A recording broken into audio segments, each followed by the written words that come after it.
جب آپ سے تاریخ کے بارے میں سوال کیا گیا تو حضرت نے فرمایا 18 ذی الحجہ۔ پھر آپ سے پوچھا گیا کہ اس روز مسلمانوں کو کیا کرنا چاہیے، کیسے یہ عید منانی چاہیے۔ حضرت نے جواب دیا، اس دن روزہ رکھو، خدا کی یاد میں لگے رہو اور محمد و آل محمد کا ذکر کرو، اور عید غدیر کے دن عید مناؤ۔ اور تمام انبیاء کی بھی یہی سیرت رہی ہے، یعنی جو کوئی بھی نبی اپنے وصی کا اعلان کرتا تھا تو وہ اسے یوم عید قرار دیتا تھا۔ اس لیے اس دن ہمیں پوری تیاری کرنی چاہیے، اور اس لیے تیاری کرنی چاہیے کہ اس عید کو سب مناتے ہیں، حتیٰ کہ جنت میں ہوئے پہلے آسمان، دوسرے آسمان کے ملائکہ، تیسرے آسمان کے، چوتھے، پانچویں، چھٹے، ساتویں عرش تک سانپے صرف ایک دھوم ہوتی ہے۔ آج کے دن عید غدیر کی نیت سے غسل کیا جائے، اچھے صاف ستھرے اور کچھ اچھی وضع کے کپڑے پہنیں جن سے ظاہر ہو کہ آج خوشی ہے۔ کپڑوں پر عطر لگائیں، اپنے گھروں کو خوشبو سے بسائیں، اور اس عید میں ہمیں روزہ ضرور رکھنا چاہیے، اور زوال آفتاب کے وقت 2 رکعت نماز پڑھنی چاہیے اور جناب امیر کی زیارت پڑھنی چاہیے۔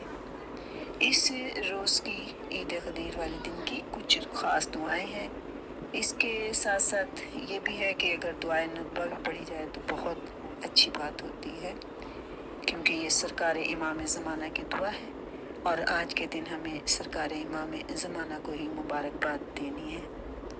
ہر گھر میں جشن کا سما ہونا چاہیے۔ ہر شخص کا فرض ہے کہ اس تقریب میں اپنے بال بچوں کے لیے معمول سے زیادہ خوشحالی اور شادمانی کا سامان فراہم کرے، اپنے دوست، احباب اور عام لوگوں کے ساتھ اچھی طرح پیش آئے۔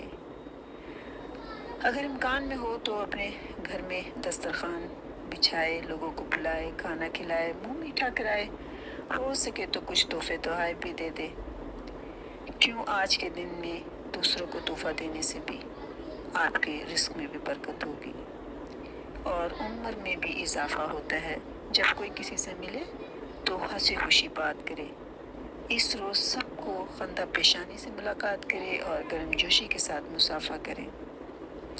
سب کو مبارکباد دینی چاہیے۔